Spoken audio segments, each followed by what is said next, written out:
I'm at Ermine School with Mr. Hodges, Mr. Hodges. So, and you're the leader of the new ICT leader. IT leader.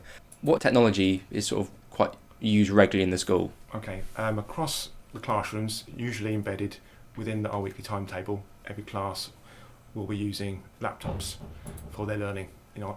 So application of ICT as well in the broader curriculum. So, for example, in our literacy, we might well be writing using laptops. Yeah, and also for teaching ICT with as well. Okay, when we had the tour around the school earlier, we saw lots of interactive whiteboards in all the classrooms. How are they sort of used to help the educational purposes? Okay. Well, children learn in a number of ways. They see, they hear, and they do. And often the visual way is perhaps one of the key ways in. Boys are particularly wired up visually. Obviously girls are too, but particularly boys. So it really, really helps convey the learning and get the learning across using interactive whiteboards. I think also the interactivity is great because it means the children can be involved and manipulate the learning that suits and fits them as well. So, when was it quite prevalent that sort of interactive whiteboards, laptops were brought sort of into the school? Okay, I can't really comment for this school. For me as a teacher, I think about 10, 11 years ago, interactive whiteboards were first brought in. When I first started teaching, it was clean boards, the whiteboards, not the interactive boards, and chalkboards as well. So I think we saw quite a change about 10 years ago across the profession, and schools were making allocation in their budgets for interactive whiteboards because the benefits are huge for the learning. As I say, lots of children are very visual, and that's one of the key ways in which children learn. So, have you seen the iPads being used in the classes at all, or? As a school, we're at Ermine Academy. The next step will be moving towards the tablet learning. Okay. In a number of other schools, I have used iPads, and apps are incredibly useful. My own children, for example, at their school, they make mini movies and they use the Apple software, the Apple applications. They also put together music. There's a number of musical apps. You can build up a number of layers of music and put your voice on top. So there's lots of great applications for embedding and using tablets within the curriculum in a broader sense. Do you find that they adapt really quickly to using the laptops and things like that, or do you have to have quite a intensive learning session where you teach them how to use them, or do they come in pretty much already clued up? I can't really comment so much on this school. My experience in my present class is that the children are pretty hot on using the keyboards. They know where the digits and where the letters are, and they can identify those very quickly and key in things quite quickly. So I've not had that issue here at this school. They seem to be clued up to the best of my knowledge here.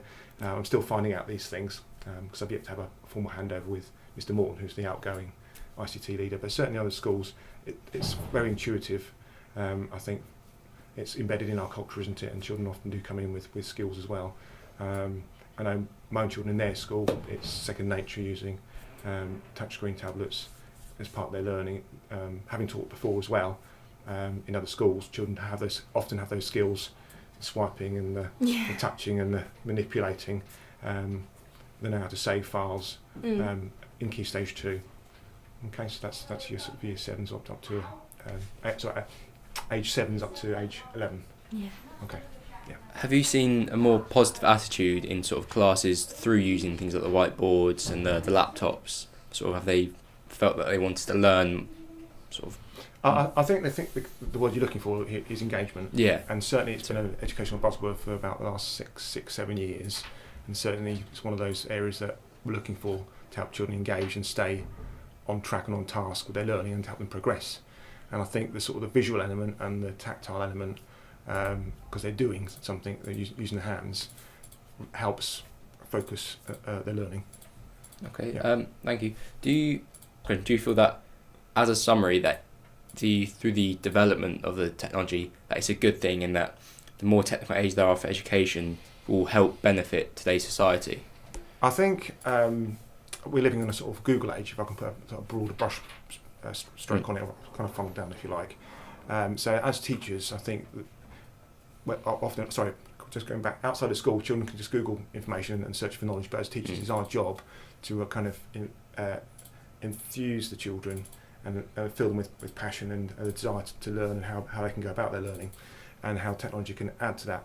I think we have to consider quite carefully how we use our technology in school and consider where it adds value, because I think at some points it can become a distraction.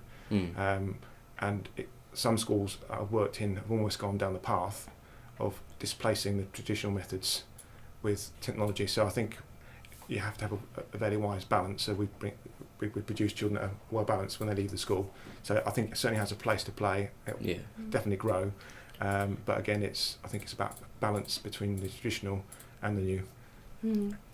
My little brother uses an app now for his spellings, which we're a bit strange about, because they basically give him his list, but then he has to go and input them all, and it says it back to him. But he's kind of learnt now to type on a screen, and because he's dyslexic as well, it doesn't help with writing. So that's kind of like a really big problem. That's not happening here, though. Are you quite firm about not having that here, or? Well, we saw earlier there was people doing the handwriting in the book, so they're still using the They're using traditional methods at the moment for which is spellings. Yeah.